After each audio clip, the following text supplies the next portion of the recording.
मेरा सिर्फ छोटा सा सवाल है, क्या इतिहास बदलने से बेरोजगारी भी बदल जाएगी? हम कहते हैं हमारे फ्यूचर बनाओ, आप कहते हैं कि ये पास्ट में ये ठीक करो। बाबा साहब अम्बेडकर के बारे में, उनके इतिहास के बारे में क्यों नहीं बात की जाती? उनको क्यों बड़ौदा में जब वो गए डिफेंस सेक्रेटरी बनकर, तो उनके बाद उनको घर से बाहर क्यों निकाला गया? उनका सामान क्यों बाहर फेंका गया? क्योंकि आज इतिहास पर एक खास समाज, एक खास तबके का कब्जा है जो दलितों और पिछड़ों के बारे में सोचना नहीं चाहता। मैं कहना चाहूंगी कि अभी सर कह के गए कि ये जो चेंजेस हुए हैं वो मुसलमानों की तरफ नफरत फैला रहे हैं। हमें सबको पढ़ाया जाता है कि आतंकवाद का कोई रिलीजन नहीं होता। यही चीज हम जब बोले कि इन राजाओं ने जो एट्रोसिटीज करी, तब आप इसमें रिलीजन क्यों घुसा रहे हैं? ये तो सिर्फ हिस्ट्री है, इसमें भगवाकरण कहां से हो रहा है? ठीक है बेटा, अकबर के बारे में, अकबर क्रूर था, 30,000 लोगों का उसने कत्ल कराया। तो जो लोग अकबर के साथ खड़े थे उनके बारे में आपकी क्या राय है? जो लल्लो चप्पो कर रहे थे जब 30,000 हिंदुओं का कत्ल हो रहा था, जब हमारी औरतें महिलाएं जौहर कर रही थी, तब ये महान नेता मान सिंह, बीरबल तानसेन क्या कर रहे थे? आप जवाब देंगे? और उनको क्या इतिहास के खलनायक नहीं मानेंगे आप?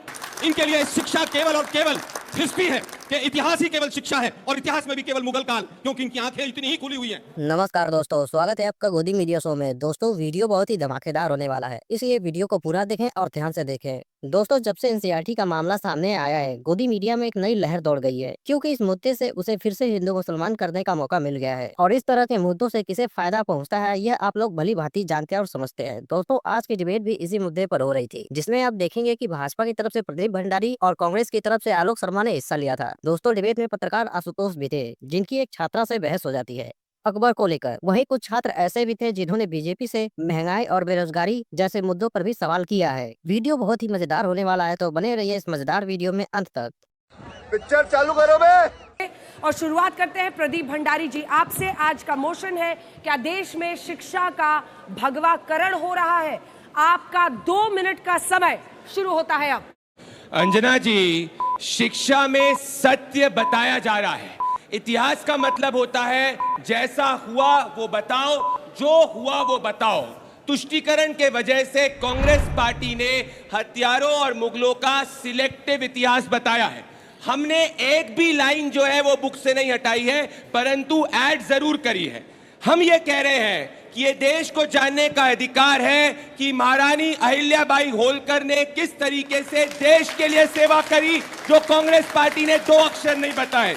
इस देश को जानने का अधिकार है अलूरी सीतारमन राजू ने कैसे ब्रिटिशर्स के खिलाफ जो है देश के अंदर एक रिबेलियन आगे रखा, हम इसको आगे बता रहे हैं। इस देश को जानने का अधिकार है कि किस तरीके से किंग हर्षवर्धन ने नॉर्थर्न इंडिया को पूरा यूनाइट किया, और ये देश को जानने का अधिकार है, रुको जरा, सब्र करो, कि कैसे भगत तिलक ने जाके अंग्रेजों के खिलाफ लड़ाई लड़ी, और खुदीराम बोस जो है वो सबसे वीर जो है अभी तक के रेवोल्यूशनरी थे। परंतु ये भी देश को जानने का अधिकार है कि कैसे मुगलों ने हिंदुओं के मंदिरों को चुन चुन कर हमला किया। और ये हम ही नहीं कह रहे, अलग अलग हिस्टोरियन कह रहे हैं। इतिहासकार एस लाल ने अपनी किताब theory and practice of Mughals में लिखा है कि 1000 से 1500 के बीच में हिंदुओं की आबादी 20 करोड़ से करके 17 करोड़ हो गई। अमेरिकन इतिहासकार बिल ड्यूरेंट ने लिखा है कि मुगलों के शासनकाल के अंदर खूनी घटनाएं सबसे ज्यादा बढ़ चुकी थी। अकबर ने फतहनामा के अंदर यह लिखा है कि जब चित्तौड़गढ़ के फोर्ट पे उसने कब्जा करा था, 30,000 से ज्यादा हिंदुओं को, पीसेंट्स को वहां पे मारा गया था, और जिनको मारा गया था उनको इन्फिडल्स कहा गया था।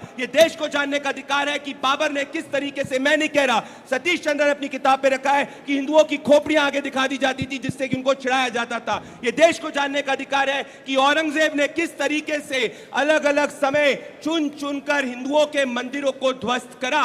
यह देश को यह भी जानने का अधिकार है कि दारा शिकोह ने किस तरीके से एक सेक्युलर शासक की प्रतिमा को आगे बढ़ाया। तो हम जो है देश का सही इतिहास आगे बढ़ा रहे हैं। समय समाप्त हुआ।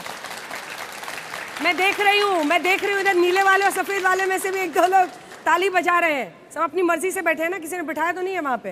ये तो नहीं कि बाद में बदलने के लिए बैठे हैं। सही पकड़े हैं। चलिए, दिलचस्प है।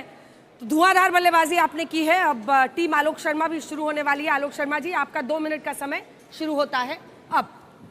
दुर्भाग्य यह है कि देश में जब प्रधानमंत्री एंटायर पॉलिटिकल साइंस के विद्यार्थी हों और पहली ही कैबिनेट में 12वीं पास को एचआरडी मिनिस्टर बनाया जाए, तो इसी तरह के वक्तव्य दिए जाएंगे जैसे कि मेरे साथी ने दिए। पूरी तरह से, जिस तरह से इनके लिए शिक्षा केवल और केवल हिस्ट्री है, कि इतिहास ही केवल शिक्षा है, और इतिहास में भी केवल मुगल काल, क्योंकि इनकी आंखें इतनी ही खुली हुई हैं। अरे भाई, शिक्षा केवल इतिहास और मुगल काल नहीं है। शिक्षा में बहुत सारी चीजें हैं। आप केवल सिलेबस इतिहास का बदल सकते हैं, लेकिन क्या साइंटिफिक टेम्परामेंट इतिहास का सिलेबस बदलकर पैदा कर सकते हैं? क्या आप 2002 के दंगों को सिलेबस से हटाकर उस काले दाग को हटा सकते हैं?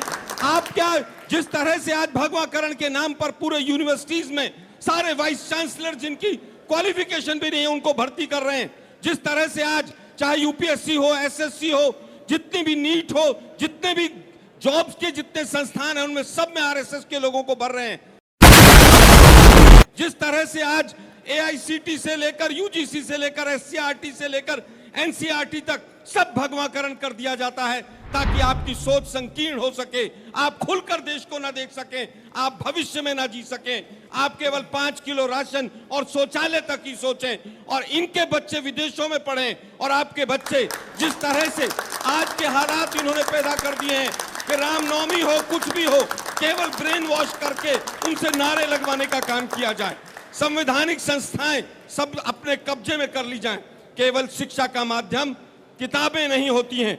आज का वर्तमान का जिस भी तरह से प्रिंट मीडिया हो, इलेक्ट्रॉनिक हो, सोशल मीडिया हो, सबको कैप्चर करके केवल एकांकी पाठ पढ़ाना और केवल ये बताना कि हम सेक्युलर रहकर ठीक नहीं रहेंगे, हिंदुओं डरो, मुसलमान आ जाएंगे, इस शब्द को यहां बदल दो, इस सेंटेंस को यहां पर बदल दो और प्रोपेगेंडा की मूवीज के माध्यम से समय समाप्त हुआ, समय समाप्त हुआ। जबरदस्त, दोनों ने अपनी अपनी पारी की शुरुआती जो अपने स्कोर अच्छे बना लिए मुझे लगता है।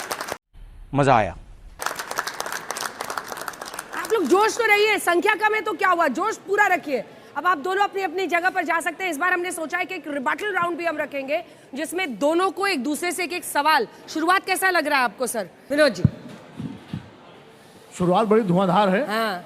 बिल्कुल प्रदीप भंडारी और आलोक शर्मा ने जम करके जो है बैटिंग की अपनी अपनी टीम के लिए। देखिए इतिहास जो है बहुत समग्रता में और बड़े खुले मन से लिखा भी जाता है और देखा भी जाता है और पढ़ा भी जाता है। उसमें पूर्वाग्रह से होकर के आप इतिहास को देखेंगे तो इतिहास फिर आपको काला पीला दिखाई पड़ेगा और इतिहास में काले अध्याय भी हैं और स्वर्णिम अध्याय भी हैं। बेहतर होता है समाज को आगे बढ़ाने के लिए जो अच्छा है इतिहास में पीढ़ी को वो ज़्यादा बताया जाए, जो काला पक्ष है उसको जानकारी दी जाए लेकिन उसको ज़्यादा जोर न दिया जाए। और शायद इसीलिए महर्षि वाल्मीकि ने तो शंभूक वध और सीता परित्याग का लिखा है, लेकिन गोस्वामी तुलसीदास जी ने रामचरितमानस में न शंभूक वध लिखा और न सीता परित्याग लिखा, क्योंकि वो अपनी प्रसंग को दोहराना नहीं चाहते थे जी। इसलिए इतिहास को हमेशा जो है वर्तमान और भविष्य की दृष्टि से ही देखना चाहिए। ये बड़ी अच्छी बात कही आप। अब युवा नेता चुनने की बारी आ चुकी है, युवा नेता चुनने की बारी आ चुकी है। आपसे शुरू करें, अपना नाम बताइए। जी, मेरा नाम अनुनय शर्मा है और मैं सिम्बोसिस लॉ स्कूल नोएडा का छात्र हूँ। बहुत अच्छा, चलिए आपका 45 सेकंड का समय। मोशन है क्या देश में शिक्षा का भगवाकरण हो रहा है? आपका 45 सेकंड का समय शुरू होता है अब। वारिस जी की बात से मैं बिल्कुल सहमत हूँ कि उन्हें लगा कि नाम बदल जाएंगे तो इतिहास बदल जाएगा। बिल्कुल नहीं, इतिहास ज्ञानवापी भी बताएगा और राम मंदिर भी सजाएगा।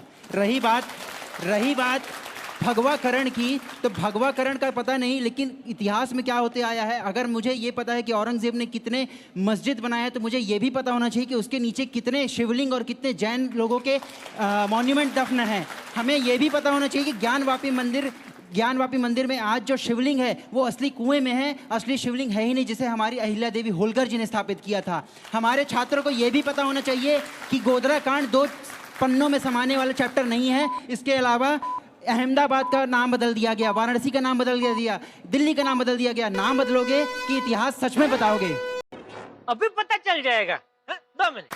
देखिए आपके सामने चैलेंज है, 45 सेकंड के लिए माइक उठाइए और आपका समय शुरू होता है अब। हमारे साथी वक्ता यहाँ कहकर गाते हैं। सबसे पहले मैं आपको बताना चाहूंगा महोदय, प्लेटो से लेकर अंबेडकर तक कहते हैं कि शिक्षा अनिवार्य है और शिक्षा में राजनीतिकरण व धार्मिकरण नहीं होना चाहिए। आप कहकर जाते हैं कि हम अहिल्याबाई होलकर का पढ़ाएंगे, हम शिवाजी प्रताप को पढ़ाएंगे, लेकिन महोदय हमें समझना होगा कि सिर्फ शब्दों में फेरबदल से कुछ नहीं होता, जमीनी हकीकत पर भी वो बात आनी चाहिए। महोदय मैं आपको याद दिलाना चाहूंगा, हालिया में जो रुझान आते हैं वे कह के जाते हैं कि भारत में 1ली से 10वीं तक के बच्चे को बेसिक गणित का ज्ञान नहीं है। ऐसे में अगर आप इतिहास में कुछ फेरबदल कर भी देते हैं, परंतु महोदय अगर हमें विकसित भारत के सपने को पूरा करना है, हमें समृद्ध भारत बनाना है, तो हमें शिक्षा में वो नींव को अपनाना होगा जिससे भारत एक नई ऊंचाइयों को छू सके। आप यहाँ बातें बहुत कर जाते हैं, ज्ञानवापी की बात कर जाते हैं, लेकिन महोदय समाप्त हुआ। जबरदस्त तालियां बजाइए भाई। क्या बढ़िया था गुरु। प्रोफेसर जोशी आपका 2 मिनट का समय बोलने के लिए शुरू होता है अब।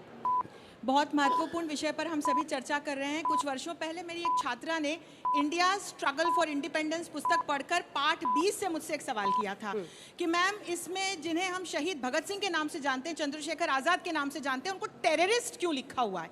उसका जो जवाब है वो आज हम इस बहस के जरिए तय कर रहे हैं।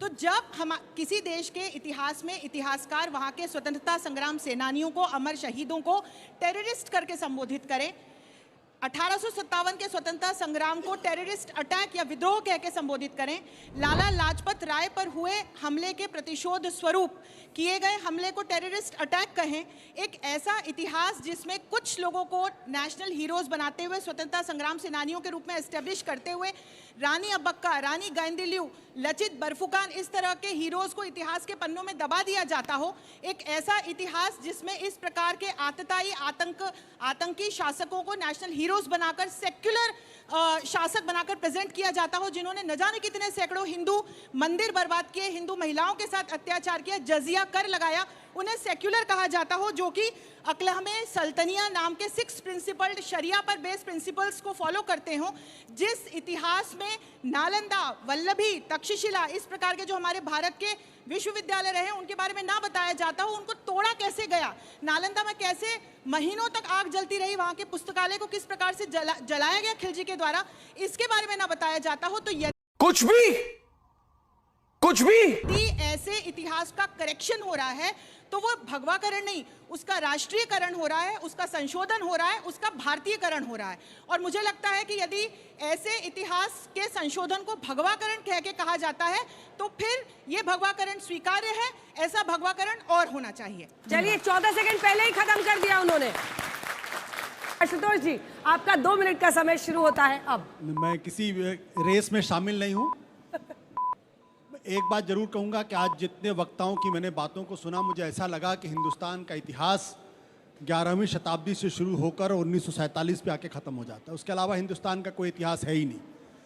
और यह ऐसा इसलिए है क्योंकि हिंदुस्तान को धर्म की नज़र से देखने की कोशिश की जा रही है, उसके आधार पर राजनीतिक रोटियां सेकी जा रही। हिंदुस्तान का इतिहास 5000 साल बल्कि उससे पुराना इतिहास है। आज ज़रूरत इस बात की है कि हमारे देश के विद्यार्थियों को बताने की ज़रूरत है कि इस देश के अंदर दलितों के साथ किस तरीके का व्यवहार किया गया, उनको क्यों, उनके बारे में चर्चा क्यों नहीं होती है, छुआछूत क्यों था, वो कौन समाज था जो छुआछूत कर रहा था, वो कौन समाज था जो दलितों को दलित मान रहा था, वो कौन समाज था, उनके प्रति कौन लोग प्रायश्चित करने के लिए तैयार हैं और ओपनली कहने के लिए तैयार हैं कि हाँ, हमारे समाज ने दलितों को इंसान नहीं समझा। वो कौन लोग थे जिन्होंने उनके कमर में झाड़ू बांध दिया कि अगर ये चलेंगे और अगर इनके पीछे अगर कोई दूसरी ऊंची जाति का आदमी चढ़ेगा तो उसके बाद वो अपवित्र हो जाएगा। वो कौन लोग थे जिन्होंने गले में लोटा बांध दिया था और ये कहा था कि अगर थूकेगा तो जरूर अपवित्र हो जाएगी जमीन। तो इसके बारे में चर्चा नहीं होती, आपको कभी पढ़ाया नहीं जाता, आपको भगवाकरण के नाम पे, तमाम चीजों के नाम पे किया जाता है। वो कौन लोग थे जिन्होंने पुष्यमित्र शुंग के नाम पर बौद्धों का बड़े पैमाने पर उनका कत्लेआम करवाया? वो कौन अजातशत्रु था जिसने अपने बाप का कत्ल किया था? वो कौन था? इसके बारे में आपको नहीं बताया जाता। वो कौन थे?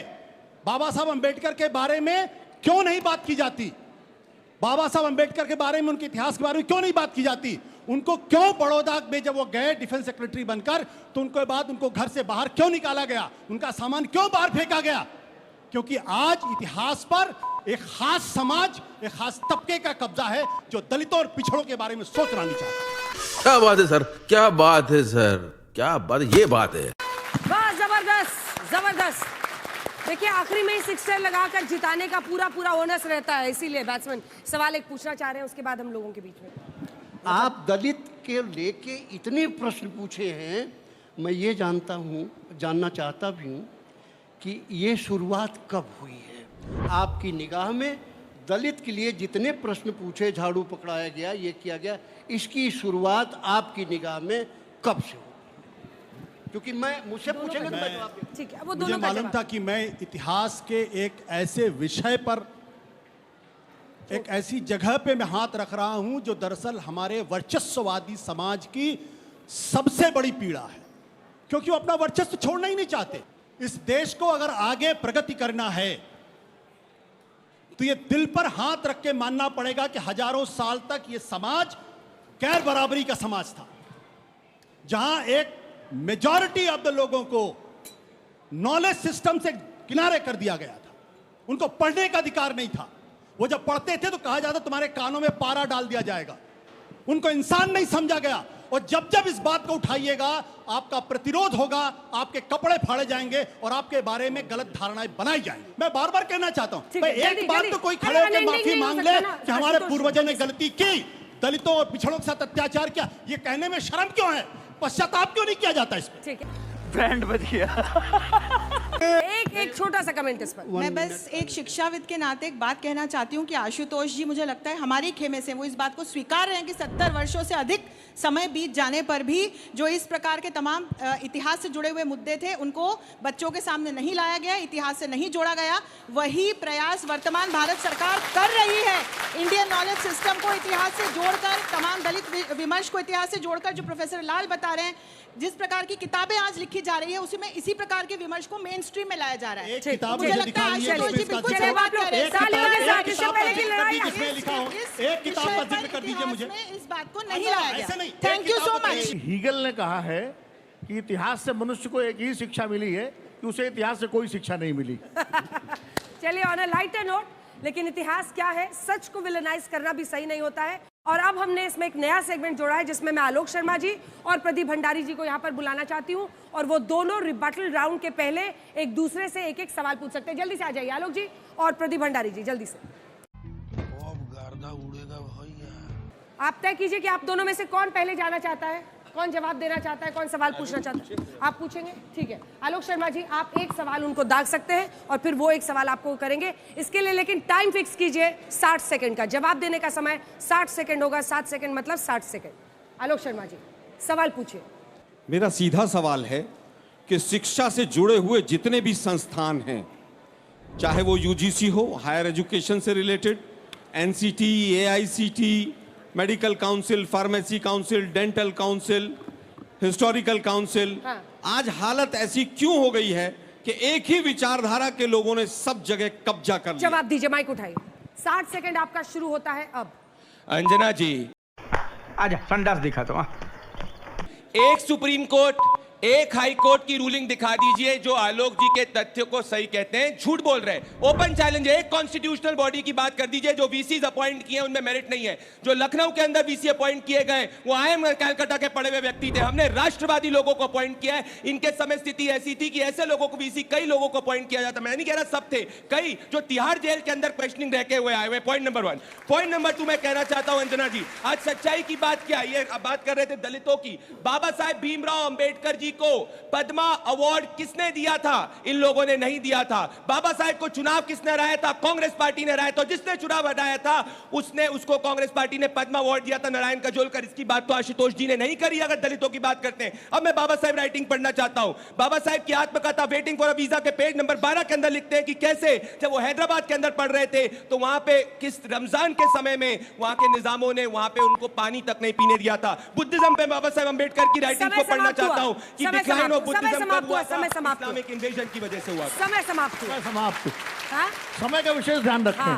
चलिए, अब आप सवाल पूछेंगे। तो कुछ और ही था। अपने जवाब में बोल लीजिएगा, मैं लूंगी। अब एक ये रिबटल राउंड हो जाए। अब आप प्रदीप भंडारी जी, अभी रुक जाइए सर। अब प्रदीप भंडारी जी एक सवाल इनसे पूछ सकते हैं जिसका 7 सेकंड का जवाब ये देंगे। मिस्टर भंडारी, क्या औरंगजेब, बाबर और अकबर क्रूर आक्रांता थे जिन्होंने चुन चुनकर धर्म के नाम पे हिंदुओं की हत्या करी? हाँ या ना? हक दिया, हक दिया। माइक उठाइए। मुझे 60 सेकंड का समय दिया गया है तो हाँ या ना में जवाब नहीं दिया जा सकता। जरूर उनके नेगेटिव, नकारात्मक पक्ष भी हैं और सकारात्मक पक्ष भी। उसी तरह से अंग्रेजों के भी सकारात्मक पक्ष हैं और नकारात्मक पक्ष अंग्रेजों के भी। उसी तरह मोदी जी के भी नकारात्मक पक्ष हैं और सकारात्मक पक्ष हैं। तो मुझे लगता है कि आज आप इतिहास में जीना चाहें, आज हालत यह है कि उड़ीसा की बच्ची को न्याय मिलेगा कि नहीं मिलेगा उस पर चर्चा नहीं करेंगे। अकबर कैसा था उस पर चर्चा करेंगे।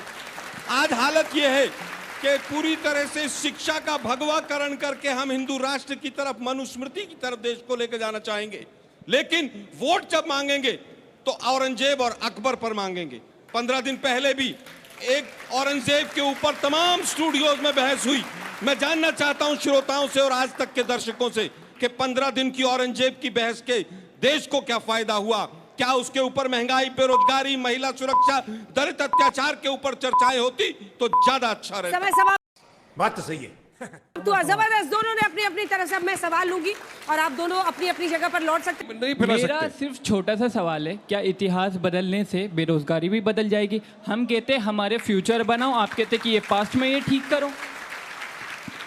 वो इतिहास है जिस पर खड़े होकर हम वर्तमान की चुनौतियों के खिलाफ लड़ाई लड़ रहे हैं। वो इतिहास है जिस पे गौरवान्वित होकर के भारत आजाद होकर के 70 साल से संविधान के द्वारा चल रहा है। वो इतिहास है जिसमें ये सवाल पूछा गया जो पूछा सुदोष जी ने कि आखिर एक बड़े समाज पर, दलितों पर, पिछड़ों पर आखिर जुर्म क्यों हुआ? उसका जवाब इतिहास ही देगा। उसका जवाब ये वर्तमान इतिहास के सब के पन्नों को खंगाल कर वर्तमान में उसको ठीक करने की कोशिश का नाम ही संविधान है। उसको ठीक करने की कोशिश का ही नाम संविधान है। अगर इतिहास भूल जाएंगे, नहीं पढ़ेंगे और गलत पढ़ लिया तो भारत किसी गलत रास्ते निकल जाएगा।